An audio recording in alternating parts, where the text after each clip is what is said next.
First and foremost, before I get started with this lesson, I would like to give all praises, honor, and glory to Yahweh, Bahashem, Yahawashi, Bahashem, Ruach double honors to the apostles and the elders of Great Millstone that rule well and have taught me this truth, peace, and salutations unto the hopeful elect. And that's your brother Debar Kabash coming back at you from the GMS Charlotte, North Carolina camp with a quick lesson to edify through the Ruach Wadash. And Lord's willing, this lesson here will be edifying to someone. All right, and I may entitle this lesson here, Yahawashi is definitely coming back here to establish his kingdom on earth, man. Yahawashi is coming back to establish his kingdom on earth. Because as you see, the basis of man, he's ruling today, which is Esau, Edom, the so-called white man, right?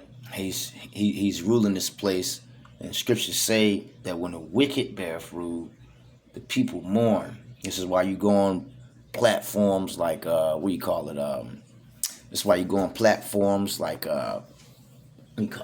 Twitter. I believe it's called X now.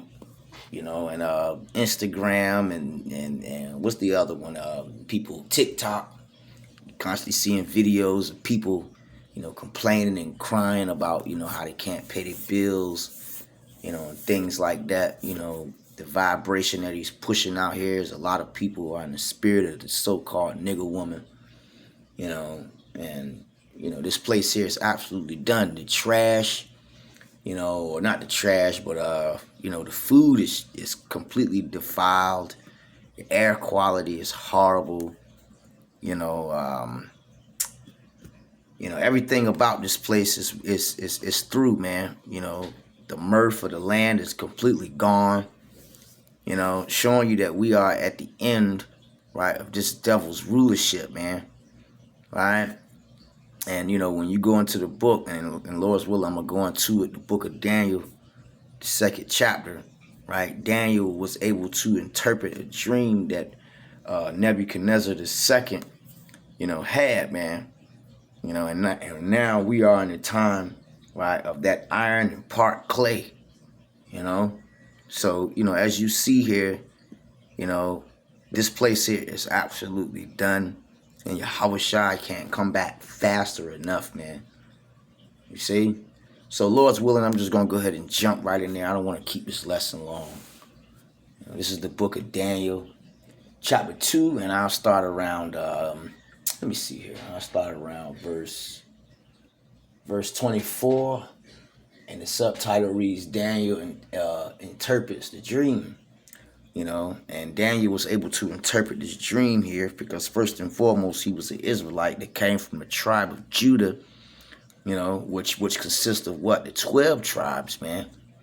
You see, the top tribe is Judah, then you have Benjamin, you have Levi, you have Simeon, you have Zebulun, you have Ephraim, Manasseh, Gad, Reuben, Naphtali, Asher, and I want to say Issachar, man.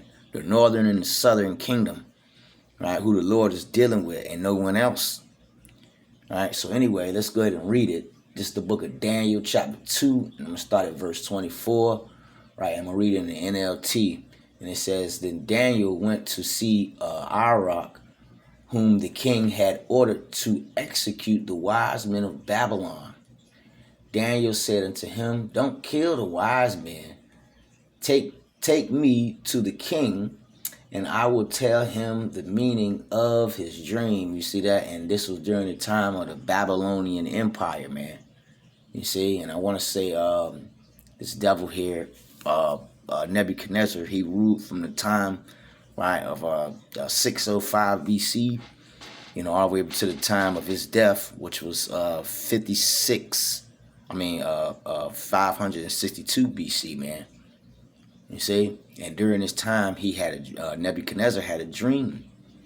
Anyway, let's keep reading here. Verse 25, Daniel chapter 2, verse 25 in the NLT, and it reads, Arioch quickly took Daniel to the king and said, I have found one of the captains from Judah, who would tell the king the meaning of the dream. You see? The king said unto Daniel, also known as Belshazzar, is this true?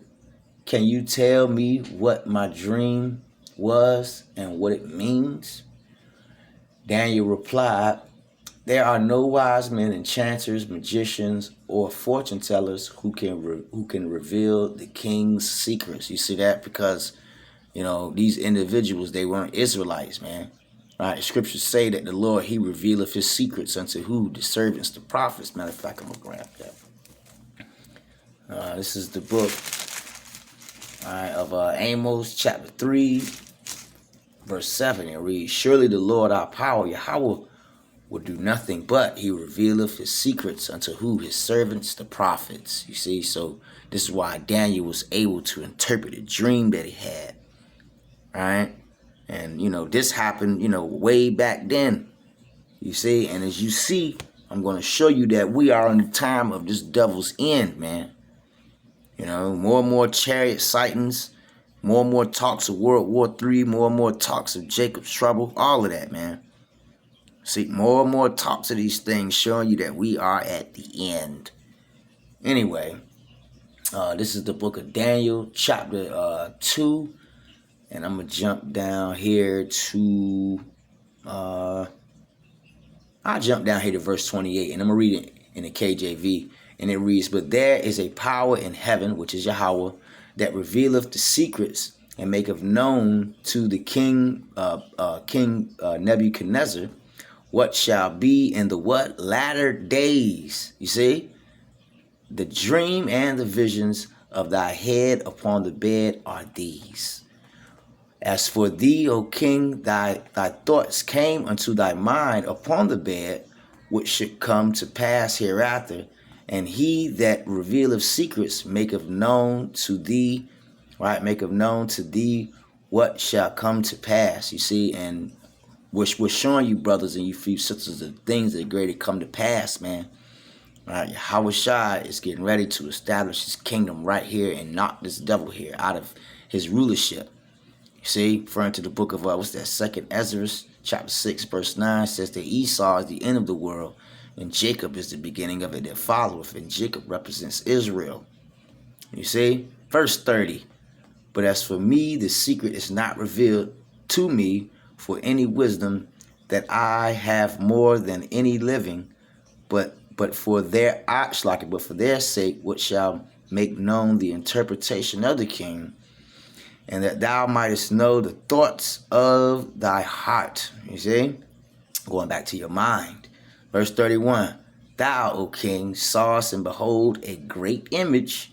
This image, right, whose brightness was excellent, stood before thee, and the form thereof was terrible. You see that? So Daniel was describing, right, this great statue, man. And this great statue he saw, right, was the first beast. You see? Anyway, verse 32, this image's head, right, was of fine gold, right? Going back to who? The Babylonian Empire, man. His breast and his arms of silver. You see that? Going back to the Persian Empire. You see? Continuing on. And his belly and his thigh of brass. You see? And that's going to the Greeks, man. See?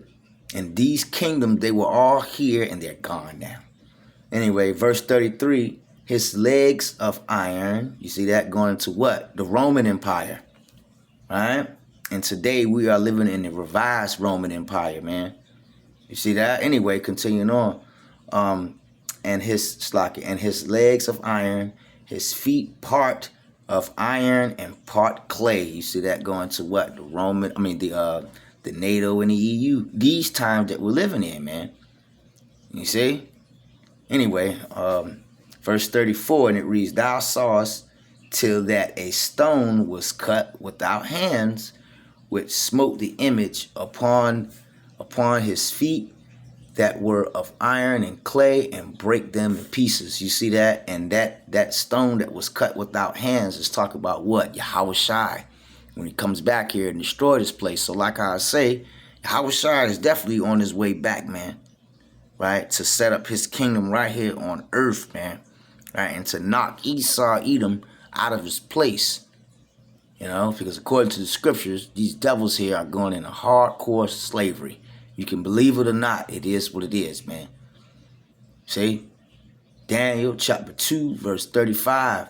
Then was the iron, the clay, the brass, the silver, and the gold broken in pieces together and became like the chaff of the summer threshing floor. You see, so again, right, Yahawashi is getting ready to come back here and pretty much do away with all of this crap, man. As a matter of fact, when you read the book of Psalm, 110, it talks about how Yahawashi is coming back here to how he will strike through kings in the day of his wrath, man. Right? So when Yahawashi comes back, you Edomites are completely finished. Anyway, continuing on, Daniel chapter 2, verse 35, and the latter.